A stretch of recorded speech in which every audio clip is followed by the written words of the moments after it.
Om Swastiastu, Om Awiganam Astu, Namo Buddhaya. Sahabat muda, sahabat spiritual, kemudian para sepuh panitu guru yang ada di tanah Bali, kemudian di alam Nusantara yang sangat saya hormati, kemudian sangat saya muliakan. Hari ini saya ingin berbagi lagi. Berbagi tentang apa? Tentang bagaimana tentang orang Bali yang sudah meninggal.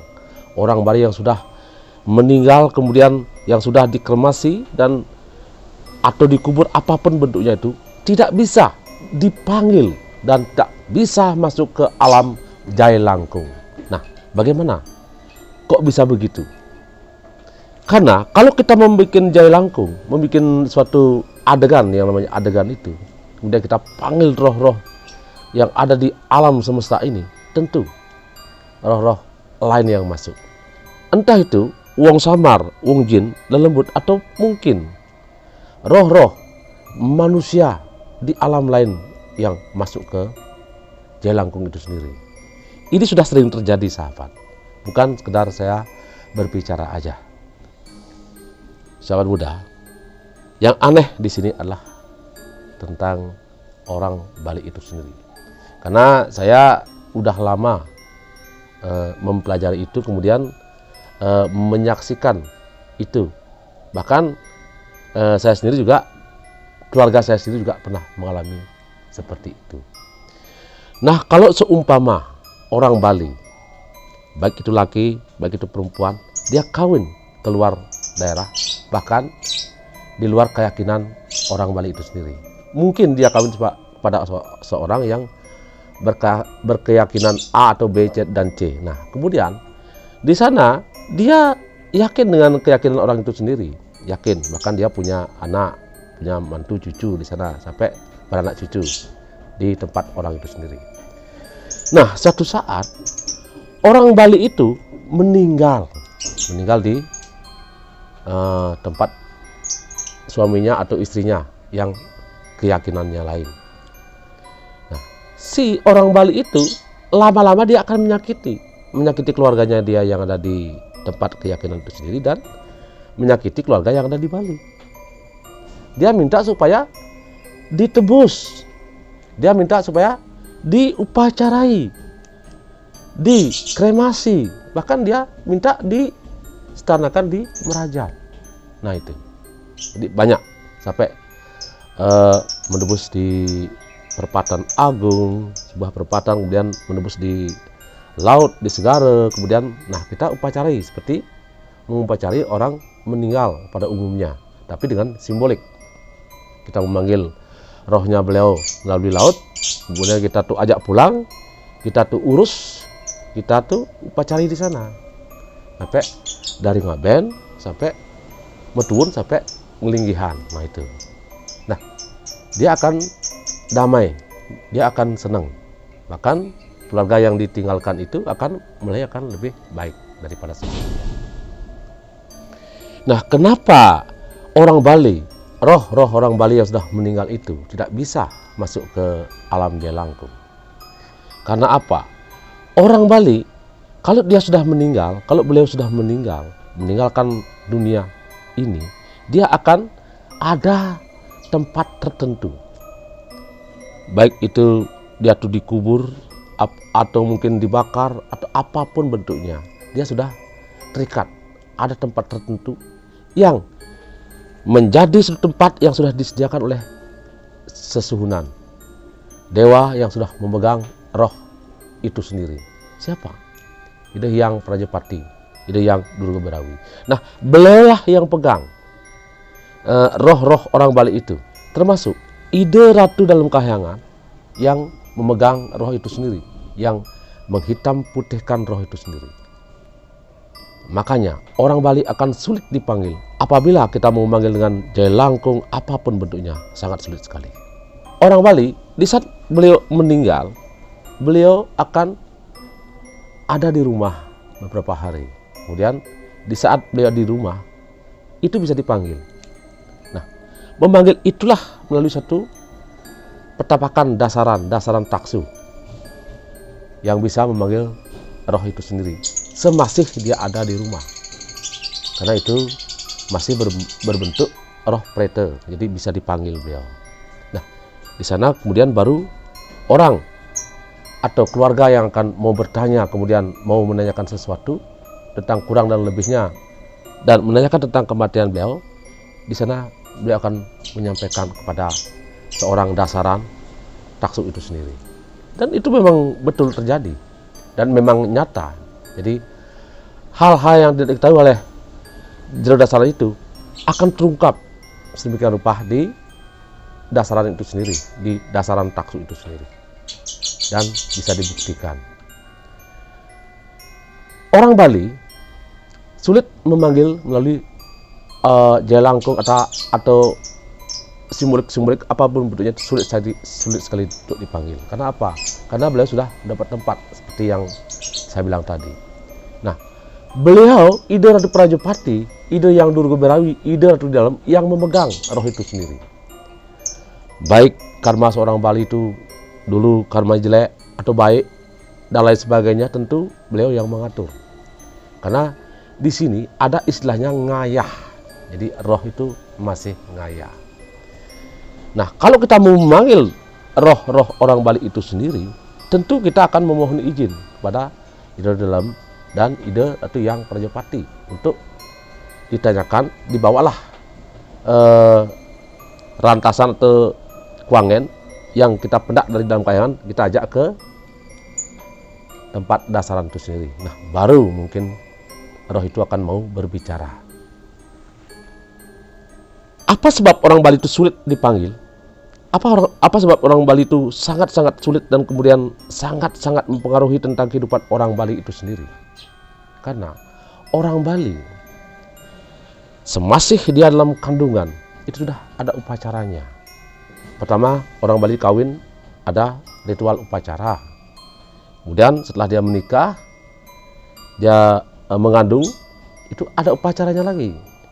Jabang bayi ya di kandungan istri itu sendiri, namanya megedong-gedongan. Itu 7 bulanan itu sudah megedong-gedongan, memohon keselamatan pada yang di atas supaya si jabang bayi itu betul-betul nanti lahir dengan selamat. Nah, setelah si jabang bayi itu lahir, itu ada hari-hari tertentu yang ada kaitannya dengan si jabang bayi itu sendiri. Kemudian diadakanlah ritual-ritual tertentu untuk menebus daripada kelahiran si jabang bayi itu sendiri. Kemudian dia punya ari-ari. Kemudian ari-ari itu dibersihkan, ditanam di pekarangan rumah dan dikasih upacara tertentu. Nah, itu orang Bali itu selanjutnya itu namanya nyambutin, ngotonin. Nah, itu 3 bulan nyambutin cuma sekali aja. Nah, tapi setiap 6 bulan itu namanya ngotonin. Jadi tiap 6 bulan. Dan sampai sekarang kalau orang Bali itu tentu dia melaksanakan upacara ngotonin walaupun sudah besar, walaupun sudah tua, tetap itu dirayakan setiap 6 bulan sekali. Nah, itu bagi orang Bali yang betul-betul menghargai tentang kehidupan dan berkehidupan. Sahabat muda, sahabat milenial, nah setelah orang Bali itu meninggal, kemudian itu juga diupacarai sedemikian rupa.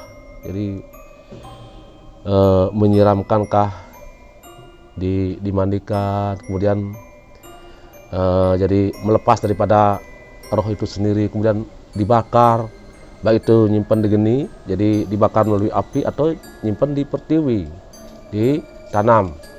Nah, kemudian kalau ngaben lanus itu mungkin sudah selesai, jadi nyimpan di geni, kemudian nitip ring segara atau dimanapun, nanti kita panggil lagi. Nah, kita setanakan untuk metun. Jadi kita setanakan di tempat suci. Di mana? Di Merajan. Karena orang Bali yang sudah meninggal itu kalau sudah dipacari sedemikian rupa, maka dia akan jadi roh suci yang tepatnya di Merajan, di Kemulan. Nah, itu sahabat. Makanya orang Bali yang meninggal itu akan sulit sekali kalau kita tuh memanggil melalui jaya langkung atau apapun bentuknya, itu sulit sekali. Saya pernah dulu, karena saya penasaran sekali tentang, saya suka mencoba, suka belajar ya. Karena ketertarikan itulah kemudian saya ingin mencoba Saya membuat sebuah jelangkung yang ada kapur putihnya itu, kemudian ada papannya itu. Nah, saya panggil jelangkung itu, saya kasih kopi, saya kasih rokok, kasih nasi, kasih lauk dan sebagainya, kasih canang, kemudian bahkan saya kasih pejati, saya panggil gitu. Nah, ternyata yang masuk itu bukan roh orang Bali. Sulit sekali kita memanggil roh orang Bali. Niatnya kemarin itu karena sebelumnya saya mimpi, saya ketemu sama bapak dan adik ibu saya masih di dalam kahyangan, saya penasaran. Nah, ternyata saya panggil melalui jelangkung tidak bisa. Saya panggil nama beliau tidak bisa. Cuma yang tertulis dalam kapur itu sendiri itulah nama-nama orang lain di luar orang Hindu Bali. Nah, di sini tentu sangat dipisahkan sekali karena antara Hindu Bali dengan Hindu yang ada di India sangat berbeda sekali.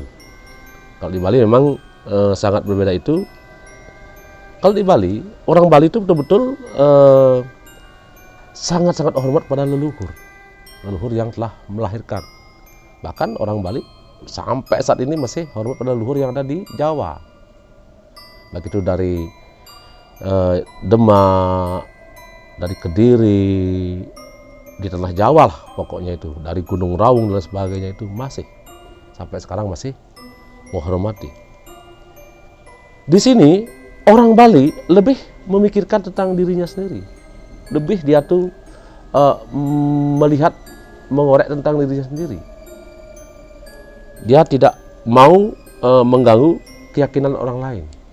Bahkan orang Bali, agama Hindu yang ada di Bali ya, sejauh saya tahu, sejauh saya dengar, tidak pernah mengajak orang-orang keyakinan lain itu untuk masuk ke agama Hindu, tidak pernah.